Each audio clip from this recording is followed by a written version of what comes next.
Ya está en Hechos capítulo 8. Mire, para entender un poco el inicio y los primeros versículos de Hechos capítulo 8, es necesario que recordemos las palabras de Jesús en Hechos capítulo 1. ¿Amén? A lo mejor no le voy a pedir que vaya conmigo, pero vamos a tratar de recordar lo que dice Hechos capítulo 1, en específico el versículo 8, que dice de la siguiente manera: pero recibiréis poder, dice, cuando haya venido sobre vosotros el Espíritu Santo. Y después dice: y me seréis testigos en Jerusalén, en Judea, en Samaria y hasta lo último de la tierra. Y ya que no sabe de qué lugar vamos a hablar en esta mañana, pues precisamente de Samaria. Mire, es interesante notar que es hasta el capítulo 8. Esto está siendo mencionado en el capítulo 1 de Hechos, y es hasta el capítulo 8 en el que se materializa la evangelización de la ciudad de Samaria. La iglesia primitiva en ese momento, como lo hemos visto a lo largo de estos primeros capítulos, está sufriendo una persecución atroz. La iglesia primitiva estaba experimentando esas tribulaciones, y ese es el medio que Dios utiliza para alcanzar a los samaritanos. No solamente eso, en los primeros versículos nos vamos a dar cuenta que aparece un personaje singular que ya lo vimos la semana pasada, y él es Saulo de Tarso, que también a través de esta misma persecución de la cual él es precursor y ejecutor, pues se ve inmiscuido para ser alcanzado. La predicación de Jesús y la iglesia a la que el apóstol Pablo o Saulo en ese momento con tanto celo perseguía, empezará a ser mella, pero eso lo vamos a ver en el capítulo número 9, así que no quiero adelantarme a eso. Estamos en Hechos capítulo 1, versículos 1 al 3, vamos a estar leyendo. Dice de la siguiente manera: y Saulo estaba de completo, dice, esto es versículo 1 del capítulo 8, de completo acuerdo con ellos en su muerte. Está hablando de la muerte de Esteban que vimos la semana pasada. En aquel día, dice, se desató una gran persecución en contra de la iglesia en Jerusalén, y todos fueron esparcidos por las regiones de Judea y Samaria. Usted puede decir: qué casualidad que fueron esparcidos a Judea y Samaria. No, eso no es una casualidad. El plan de Dios estaba estipulado desde el capítulo 1, donde decía que los discípulos iban a recibir el Espíritu Santo y que iban a ser testigos de él en Judea y en Samaria. Miren, hermanos, excepto, dice, continuando con el versículo, excepto los apóstoles, versículo número 2, algunos hombres, dice, piadosos, sepultaron a Esteban y lloraron a gran voz por él. Versículo 3, pero Saulo hacía, dice, estragos en la iglesia. Otras versiones dice que asolaba a la iglesia, entrando de casa en casa y arrastrando a hombres y mujeres, los echaba en la cárcel. Miren, hermanos, aunque el pueblo de Israel estaba bajo el dominio del Imperio Romano, el gobierno local estaba a cargo de algo denominado el Sanedrín. Y esto ya lo escuchamos en capítulos anteriores, porque fue ante el Sanedrín a donde fueron llevados Pedro y Juan para ser interrogados, para ser intimidados, para ser censurados.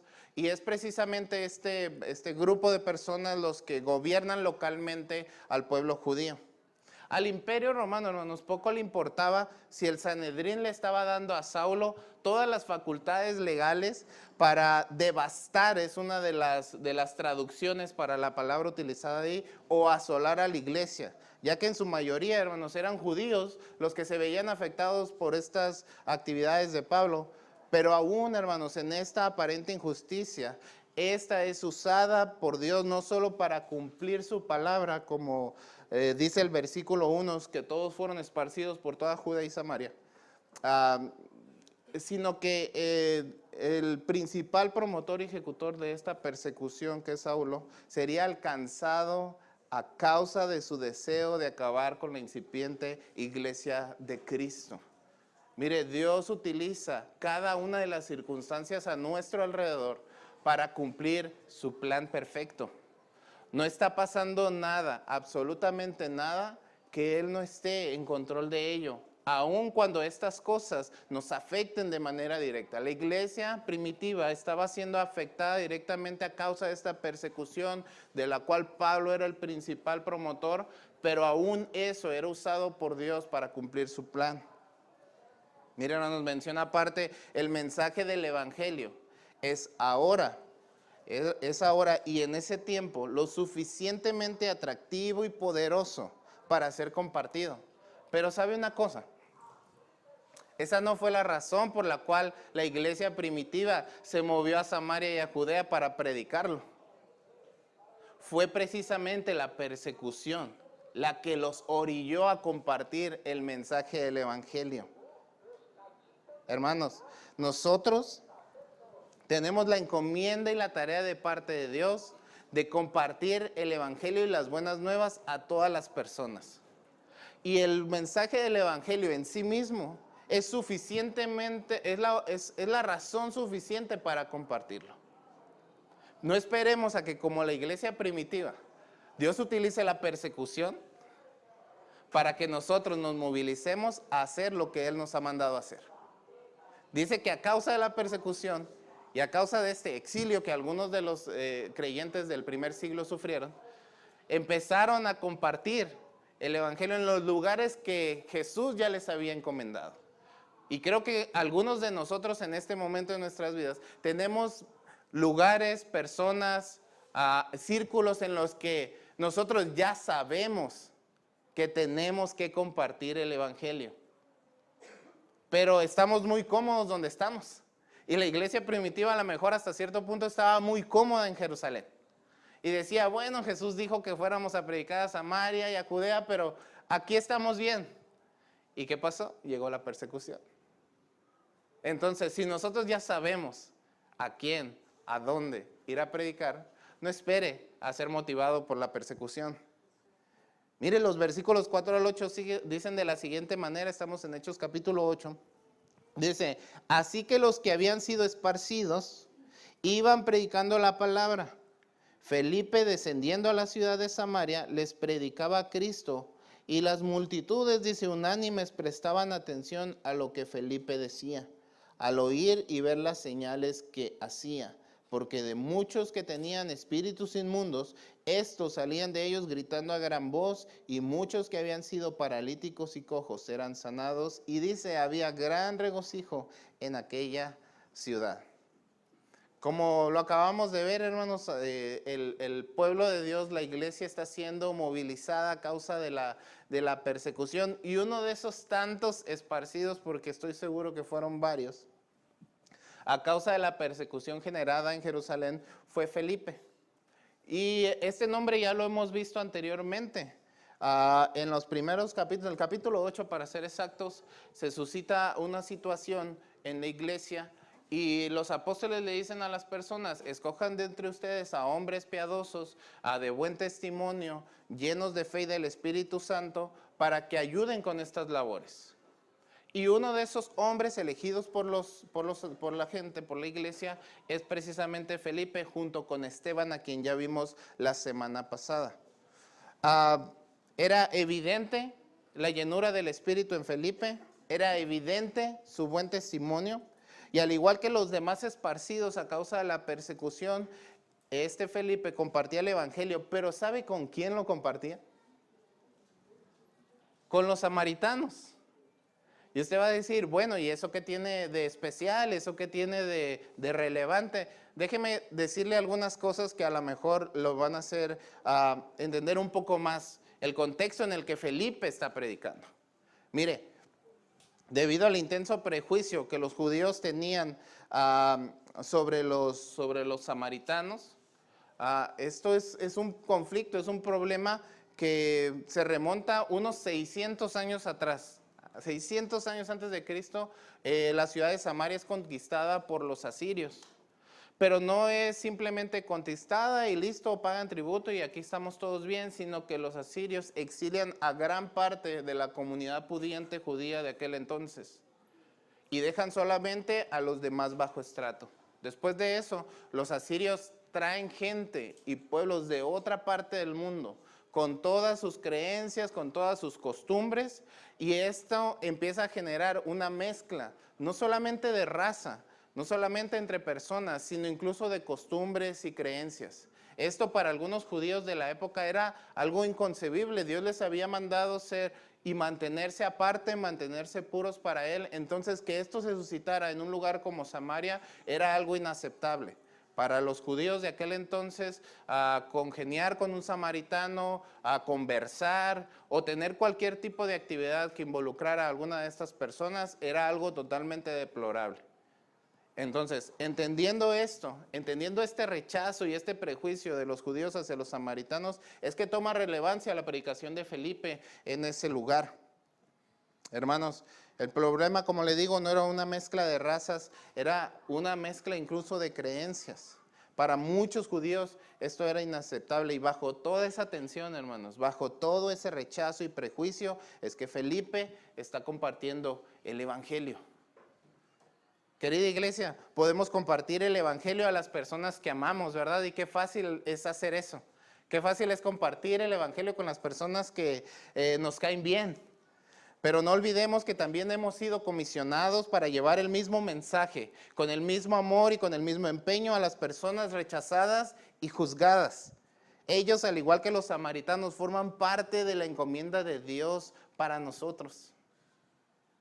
Es muy interesante escuchar las palabras de Jesús y que Él textualmente mencione estos lugares. Porque es muy probable que muchos de los creyentes de aquel entonces no quisieran siquiera poner un pie en ese lugar. Y Jesús los manda a predicar el evangelio. Hemos sido empoderados por el Espíritu Santo, el cual nos capacita para llevar, hermanos, el evangelio con el mismo amor y denuedo que a las personas que son afines a nosotros. A lo mejor para nosotros es muy sencillo decir, bueno, aquí a mis amigos que van conmigo a la zumba, a eso sí les predico, pero a los que van al cerro no. Los que juegan en mi equipo de fútbol sí, pero los que practican otro deporte no.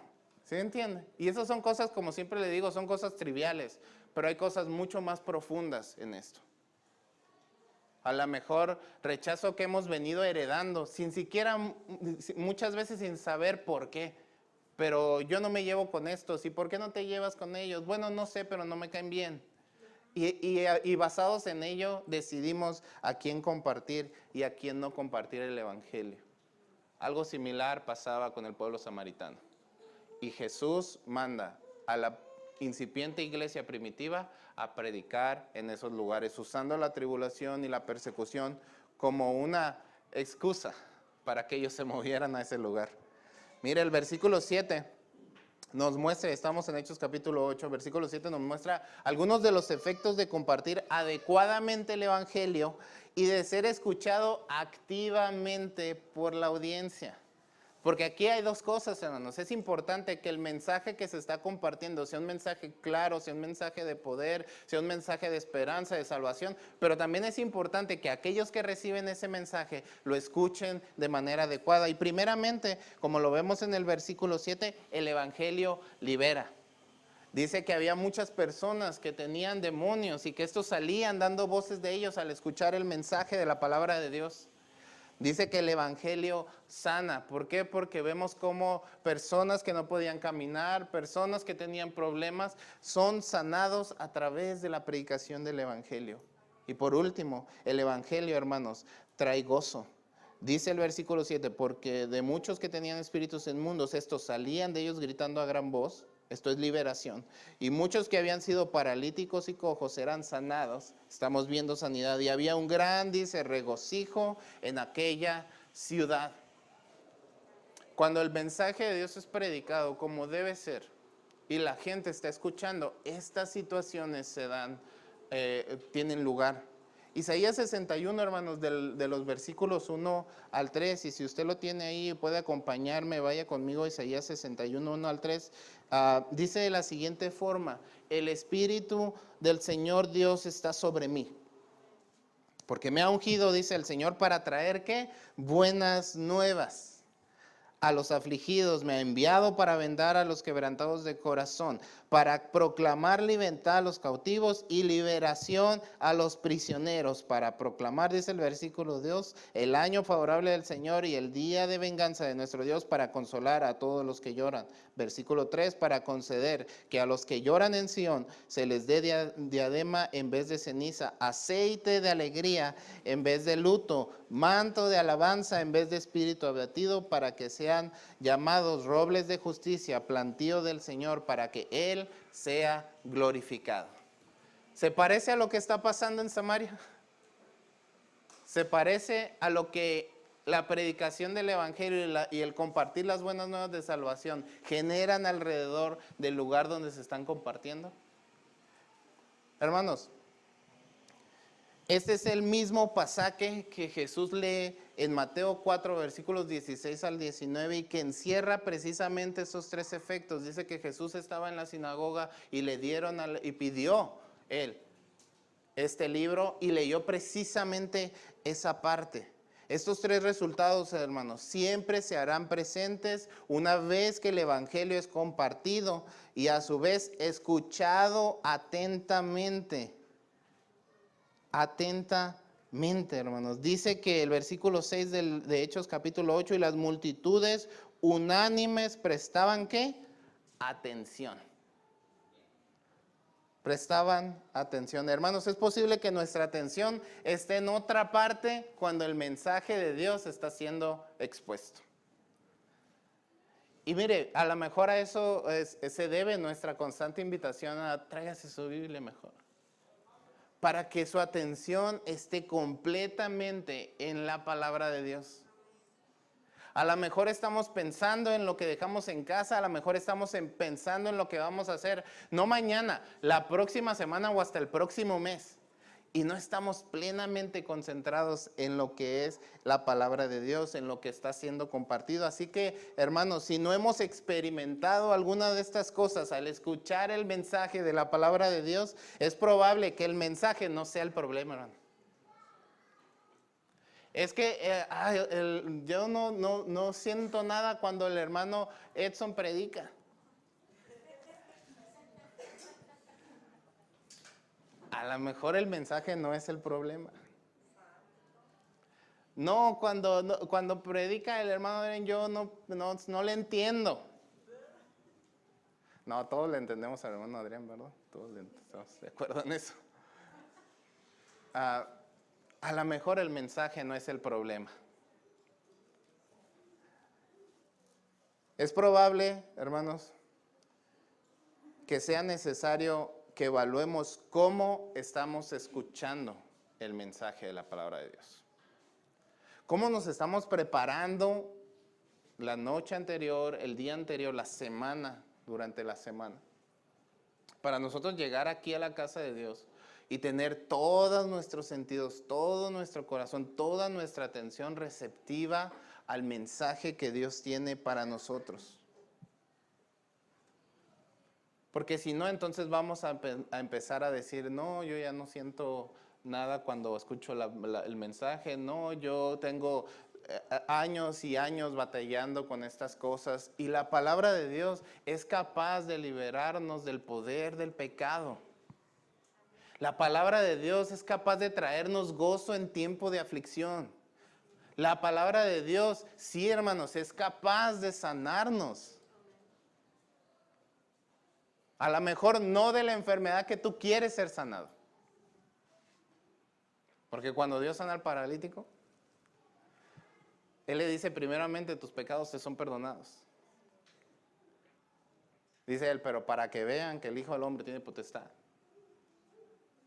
Y pregunta, ¿qué es más fácil? ¿Sanar a una persona o perdonar los pecados? A ti te digo, levántate y anda. Dios va a sanarnos de la enfermedad más grave que tiene nuestro corazón, y es el poder del pecado en ella. Hermanos, los versículos, y vamos un poquito más adelante, 9 al 13, dicen de la siguiente manera: hacía tiempo, dice, que cierto hombre llamado Simón estaba ejerciendo, dice, la magia en la ciudad y asombrando a la gente de Samaria, y pretendiendo ser un gran personaje, Y todos, desde el menor hasta el mayor, le prestaban, dice, atención y decían, este es el que se llama el gran poder de Dios. Dice, le prestaban atención porque mucho tiempo los había asombrado con sus artes mágicas. Pero cuando creyeron a Felipe que anunciaba las buenas nuevas del reino de Dios y el nombre de Cristo Jesús, se bautizaban tanto hombres como mujeres. Y aún Simón, dice, mismo creyó y después de bautizarse continuó con Felipe y estaba atónito al ver las señales y los grandes milagros que se hacían. Este personaje, hermanos, es muy singular.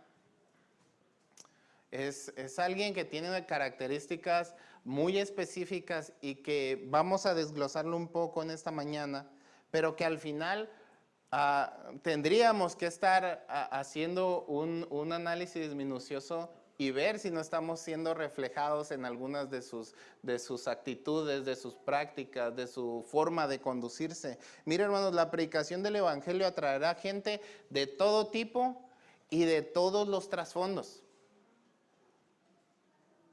No se asombre si de repente llega alguien aquí con un trasfondo como el de este hombre.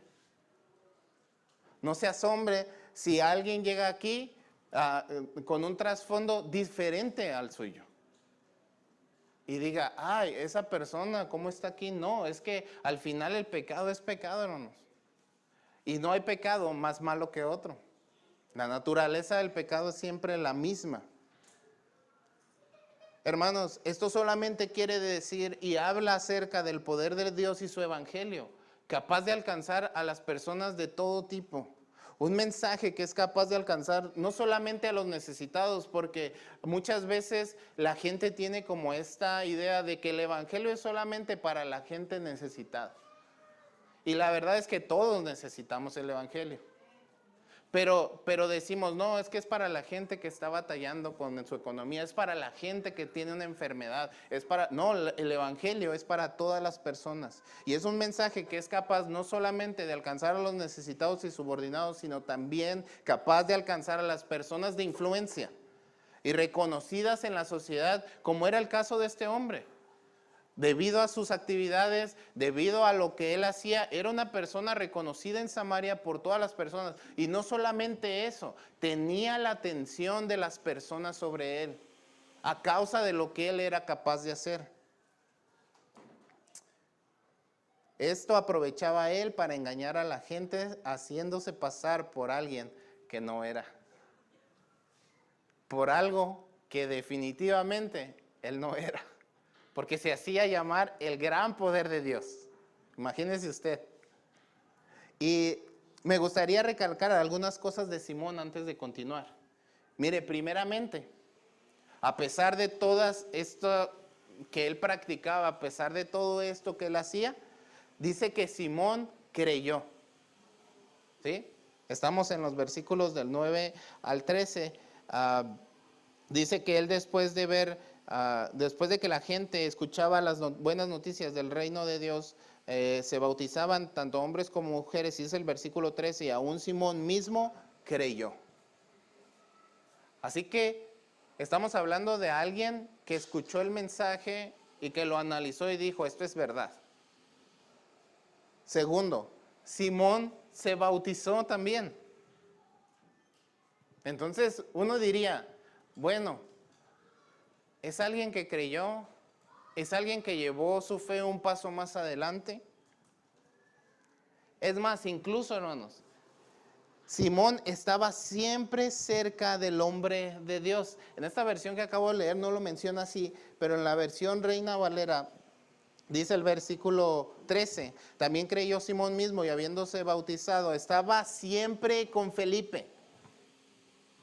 Estaba siempre con el hombre de Dios, cerca del hombre de Dios. Y por último, hermanos, Simón estaba asombrado por las señales y milagros que respaldaban el mensaje del evangelio. Miren, nos vamos a dar cuenta más adelante cómo ninguna de esas cosas que acabo de mencionar, que aparentemente son buenas, son garantía de una conversión real y profunda. Lo vamos a ver en los versículos más adelante. Mire, versículos 14 al 19 dice de la siguiente manera: cuando los apóstoles, dice, que estaban en Jerusalén, oyeron que Samaria había recibido la palabra de Dios, les enviaron a Pedro y a Juan, quienes descendieron, dice, y oraron por ellos para que recibieran el Espíritu Santo.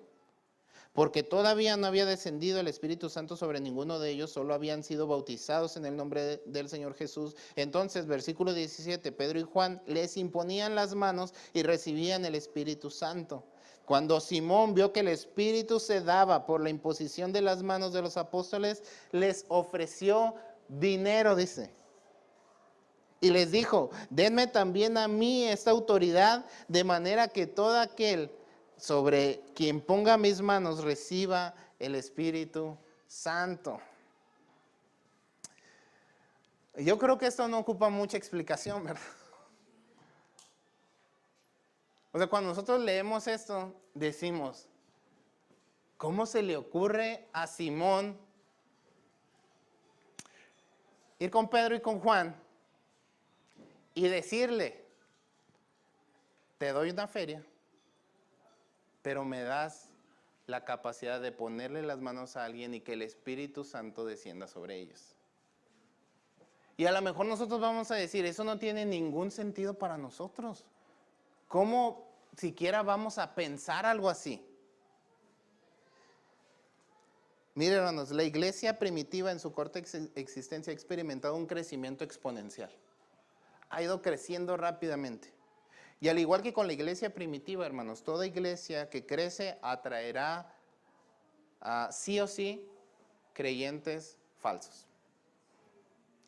Simón es uno de esos.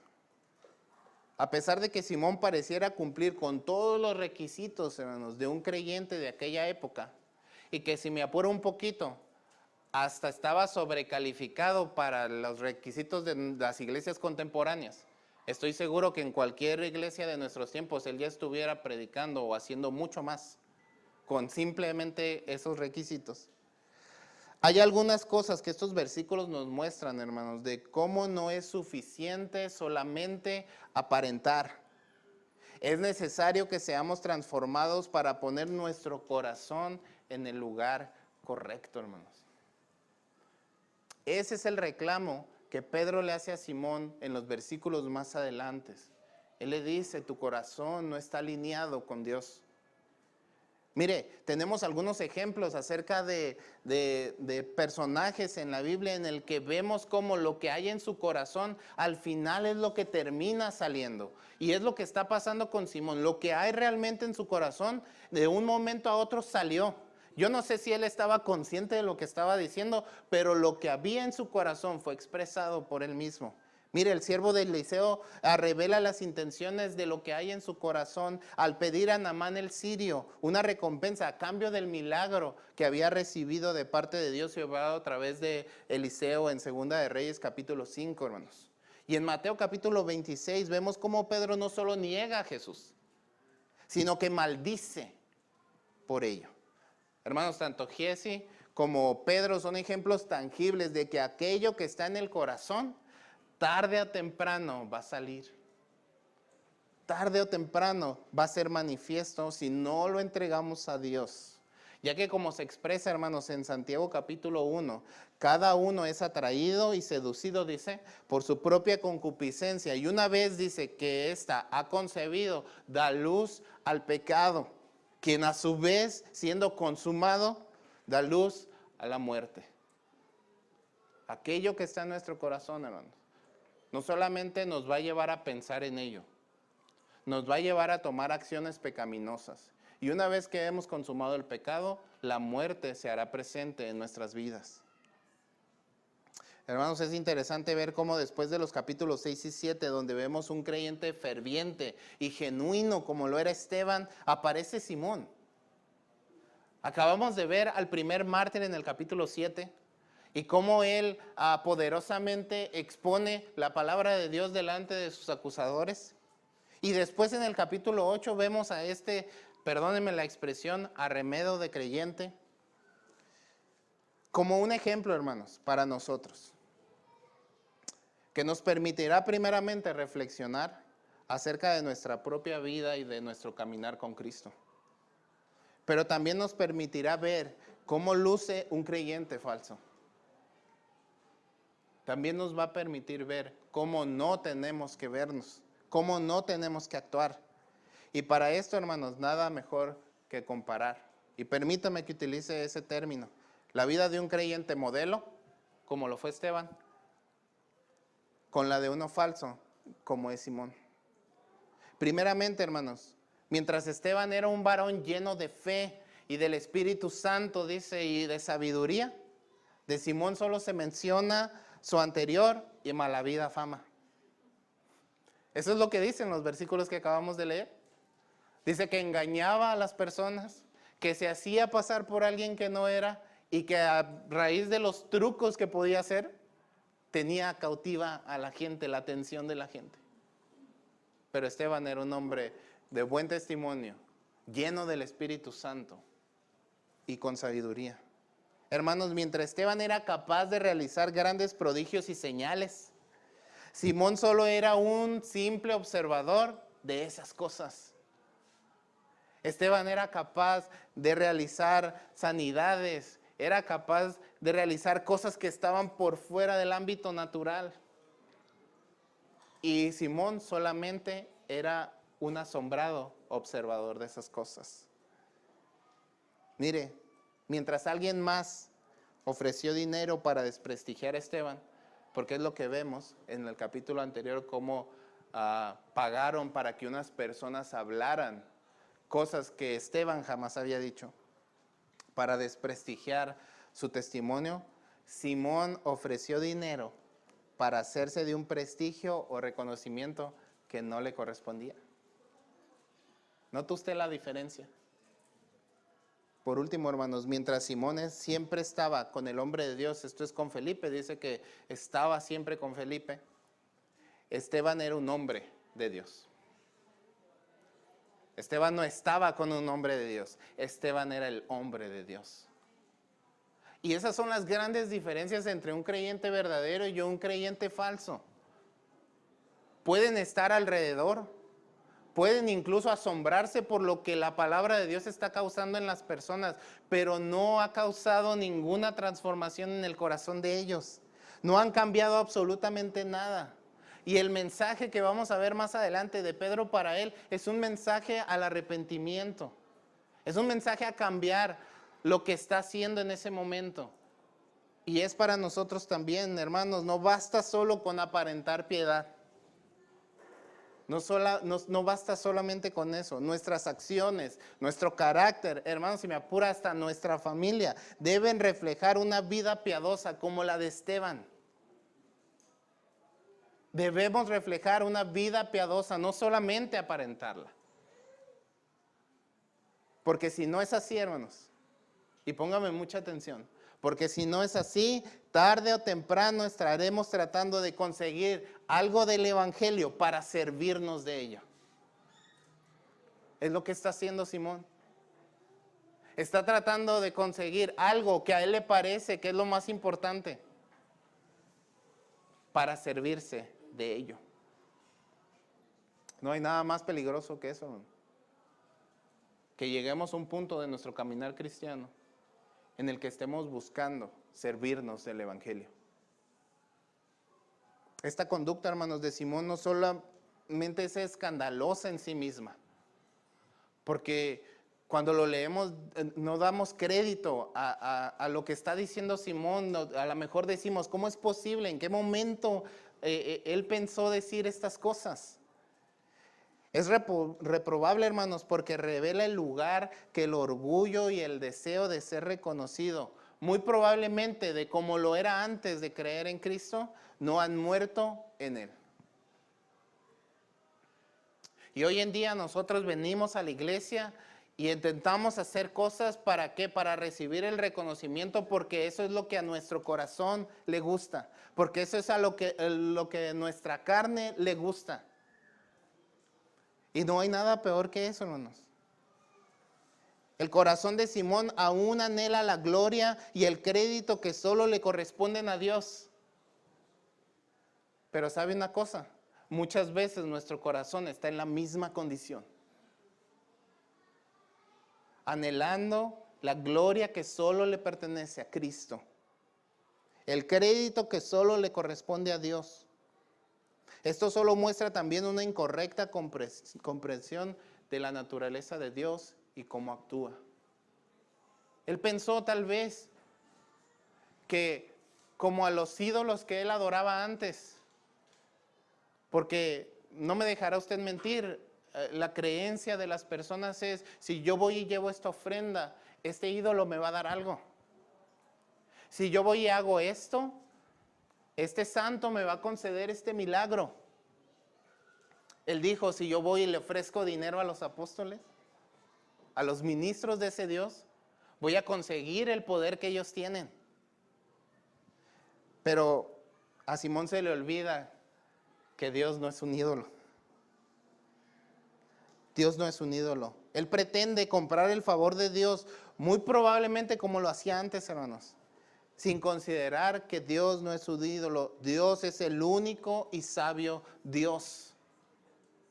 No conocer, hermanos, plenamente a Dios y su naturaleza puede llevarnos a querer implementar prácticas pasadas de nuestra vida en nuestra adoración actual a Dios.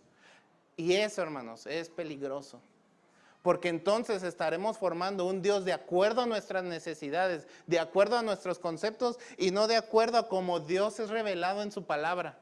Y entonces venimos y decimos, yo hago esto para adorar a Dios, pero Dios es claro en su forma de cómo debe ser adorado. O sea que lo que vengo y hago aquí, no estoy adorando a Dios. Bueno, eso es algo que usted debe preguntarse a la luz de las Escrituras, hermano. A la luz de las Escrituras. No conocer plenamente a Dios puede llevarnos a querer implementar prácticas pasadas en nuestra adoración a Dios en lugar de adorarle como Él demanda y como la Escritura estipula. Si nosotros no leemos la Biblia, no vamos a conocer la forma correcta de adorar a Dios. Y como dicen por ahí, ¿verdad? Bueno, mejor no lo voy a decir. Versículos 20 al 23, mire, vamos a leer estos versículos, dice de la siguiente forma. Entonces Pedro le dijo, híjole, y la respuesta de Pedro es durísima. Dice, tu dinero perezca contigo. Porque has pensado, dice él, que el don de Dios se obtiene con dinero. No tienes tú parte ni suerte en este asunto, porque tu corazón, dice, no es recto delante de Dios. Versículo 22. Arrepiéntete, pues, de esta tu maldad y ruega a Dios, si quizá te sea perdonado el pensamiento, dice, de tu corazón. Porque en hiel de amargura y en prisión de maldad veo que estás. Híjole, que decimos, no se tentó ni tantito el corazón, Pedro, para darle un revés a Simón. Y a veces nosotros pensamos que las actitudes pecaminosas deben tratarse con tacto. Y sí, uno debe ser cuidadoso de no faltar el respeto de las personas. O sea, uno no puede ser grosero. Pero con el pecado se tiene que ser implacable. Con el pecado no puede haber medias tintas. Con el pecado no se puede ser permisivo. Y lo sentimos mucho. Si de repente alguna de las cosas que alguno de nosotros practicamos es confrontada en este lugar o por alguno de nosotros, créame, nosotros no estamos en contra de la persona. Estamos totalmente en contra del pecado que la persona practica. Y lo decimos así con todas sus letras. Nosotros no vamos a rechazar a nadie aquí. Dice la palabra de Dios, por cuanto todos pecaron, o sea, todos estamos en ese en esa canasta. Pero eso no quiere decir que nosotros tengamos que convivir con el pecado, ni permitir la práctica de él, sin la correcta exhortación bíblica de esas cosas. Y no es sencillo, hermanos, porque yo estoy seguro que en el momento que Simón escuchó las palabras de Pedro, la sangre se le fue a los talones. No hay manera fácil de confrontar el pecado. Hermanos, aunque el dinero, mire, aunque el dinero es la moneda de cambio, mire, que pretende utilizar Simón para obtener el don de Dios, porque dice que les ofreció dinero. Muchas veces nosotros queremos usar otras monedas de cambio, creyendo que son más válidas o menos malas o más espirituales que el dinero. Y eso es igual de pecaminoso que ofrecer dinero. O sea, la única diferencia a veces, hermanos, entre nosotros y Simón es que Simón ofreció dinero. Pero a veces nosotros ofrecemos otras cosas con tal de conseguir ese crédito y gloria que solo le pertenecen a Dios. Nosotros no somos muy diferentes, hermanos, a Simón, aunque cuando lo leemos nos escandalicemos de lo que él hizo. La verdad, hermanos, es que no hay nada que podamos intercambiar u ofrecer a Dios para obtener sus dones. La palabra de Dios, miren, en Santiago capítulo 1, versículos 16 y 17 dice: amados míos, no se equivoquen, dice él, no erréis. Toda buena dádiva y todo don perfecto desciende de lo alto del Padre de las luces. O sea, no hay nada que nosotros podamos ofrecer de nuestra limitada naturaleza a Dios que pueda hacer descender estos dones sobre nuestras vidas. Porque toda dádiva y todo don perfecto provienen de Él y son para Él. Y miren, en 1 Corintios capítulo 12, versículo 11 dice: todas estas cosas las hace uno y el mismo Espíritu, repartiendo a cada uno en particular como Él quiere. Mire, ¿sabe qué es lo que podemos determinar después de leer estos dos versículos? Que no hay nada, hermanos, absolutamente nada que podamos nosotros dar para influenciar o tener derecho a algún don de Dios. Esto le deja toda la potestad y toda la voluntad de darnos estas cosas solo a Él. No hay nada, hermanos, que nosotros podamos ofrecer, nada que nos pueda hacer merecedores de los dones de Dios. No hay nada que no sea su sola voluntad, hermanos. Hermanos, estos últimos versículos también muestran que Pedro fue capaz de discernir que Simón no era un convertido genuino. Y muchas veces nosotros no tenemos esa capacidad. Porque decimos, se ve como un cristiano, viene a una iglesia cristiana, anda con puros cristianos. ¿Qué decimos? Pues es un cristiano, ¿no? Y era lo que estaba haciendo Simón. Simón estaba cumpliendo con todas esas cosas visibles. Pero Pedro fue capaz de discernir que Simón no era convertido, aún a pesar, hermanos, de haber creído. A pesar, hermanos, aún de ser testigo de los milagros y prodigios. A pesar, hermanos, de todo el tiempo estar con un hombre de Dios, lleno de Dios, como lo era Felipe. Simón, hermanos, aún no había sido transformado. Su corazón aún no había sido transformado. Y la pregunta que tenemos que hacernos es esa: es si nuestra vida y nuestro corazón han sido transformados. ¿O somos uno más en la lista como Simón? Hermanos, mire, para Pedro era la oportunidad perfecta para desechar a un samaritano como Simón. Y por eso para mí era importante sentar el precedente de lo que había pasado en Samaria, de por qué había un rechazo entre unos y otros.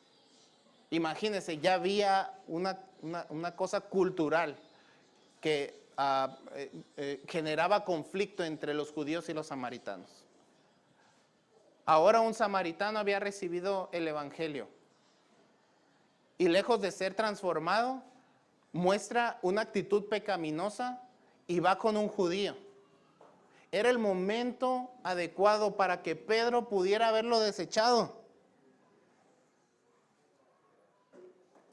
Simón ha dado muestras, hermanos, de carnalidad y sus nefastas intenciones.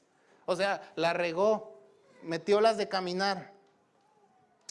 Pedro y los apóstoles, hermanos, podían haberlo excluido.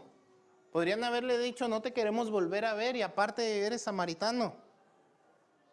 Pero contrario a eso, hermanos, encontramos una lección más para aprender en estos versículos. No desechemos a nadie, hermano. No importa lo que hayan hecho. No desechemos a nadie. Sigamos predicando el evangelio aún a aquellos que ya deberían mostrar crecimiento. Porque es lo que hizo Pedro. Sí lo regañó, sí lo exhortó, sí le dijo, sí le puso los puntos sobre las íes. Pero él no lo desechó. Y nosotros, hermanos, no podemos desechar a nadie. Nosotros no podemos decir o tomar la decisión de decir a ti, el evangelio no es para ti. Nuestro deber es predicarles el evangelio, hermanos, aún a aquellas personas que por el tiempo a lo mejor, que por los años en la iglesia, que por, no sé, lo que usted me diga, a lo mejor ya deberían tener frutos, ya deberían estar haciendo otras cosas. Nuestro deber es predicarles el evangelio, hermanos. La respuesta de Pedro ante la conducta pecaminosa de Simón es la predicación del evangelio. Mire, ponga atención. La respuesta de Pedro es esta: arrepiéntete. La respuesta de Pedro es arrepiéntete. Su respuesta es: no vuelvas a pisar este lugar, no vuelvas a pararte en una iglesia, no vuelvas a acercarte a mí. No, la respuesta de Pedro es arrepiéntete. Dice, tu corazón no es recto delante de Dios, tu corazón no está alineado con Dios. Es más, todavía, dice, estás preso de la amargura y de la maldad. El mensaje de arrepentimiento tiene que venir acompañado de aquello que está aquejando a las personas. Yo no sé, hermanos, si algunos de nosotros venimos aquí cada domingo, cada miércoles o cada día de servicio pretendiendo comprar el don de Dios, pretendiendo comprar el favor de Dios. No sé si alguno de nosotros venimos cada domingo presos, hermanos, aún de la amargura y la maldad. Porque aquello que vivimos hace muchos años, o porque aquello que vivimos actualmente, no nos deja experimentar el gozo del evangelio en nuestras vidas. Es precisamente lo que estaba pasando con Simón. Es la aseveración que Pedro le dice a Simón: sigues todavía preso de la amargura, de la maldad, y necesitas salir de ahí. Necesitas ser liberado de ello.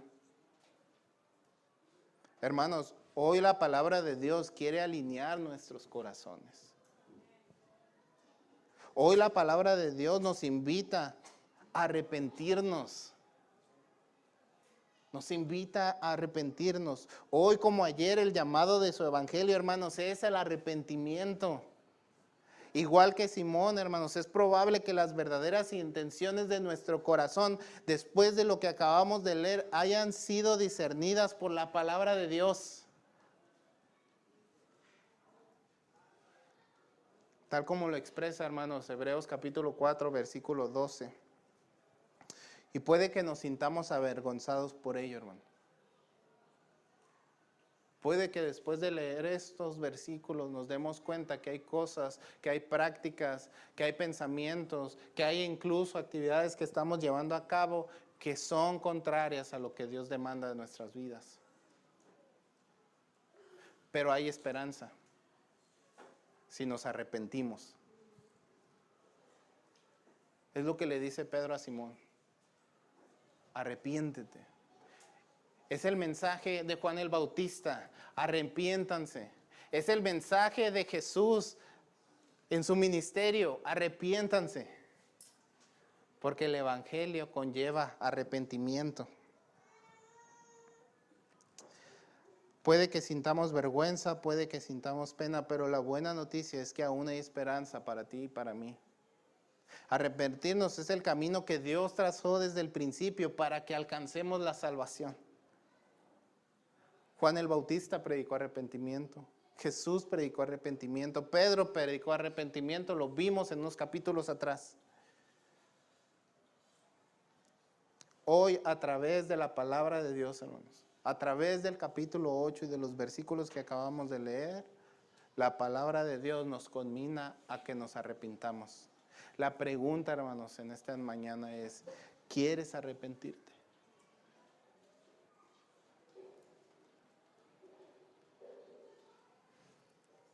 Hemos sido llevados al punto de ver una situación escandalosa con Simón el mago y decir, se pasó, pero luego nos damos cuenta que nosotros no somos muy diferentes a él. Y la invitación de Pedro, o la exhortación de Pedro a Simón, es arrepiéntete, arrepiéntete. La pregunta para nosotros es, ¿queremos arrepentirnos? ¿O queremos seguir jugándole al mago? Ser un creyente verdadero, hermanos, cuesta. Cuesta, y no cuesta solamente venir el domingo, o sea. Acabamos de ver cómo le costó la vida a Esteban. Y eso nos tiene que poner en perspectiva. De que aquello que no agrada a Dios tendrá que morir. Y si nosotros no estamos dispuestos a ello, a lo mejor el evangelio no ha cambiado y no ha transformado nuestras vidas como debiera. Estamos a tiempo, hermanos. Estamos a tiempo de arrepentirnos. Estamos a tiempo de cambiar de curso, porque eso es lo que significa arrepentirse, es tomar un sentido totalmente contrario al que llevamos. Dios nos ha regalado un día más, y eso es una prueba de su misericordia y fidelidad para que podamos arrepentirnos. Yo creo que cada uno de nosotros sabemos lo que no estamos haciendo bien. Cada uno de nosotros sabemos con lo que estamos a lo mejor lidiando. Y si no, pídale a Dios que examine su corazón como el salmista. Leamos su palabra y que su palabra discierna las intenciones y los pensamientos de nuestro corazón, mientras haya oportunidad para el arrepentimiento.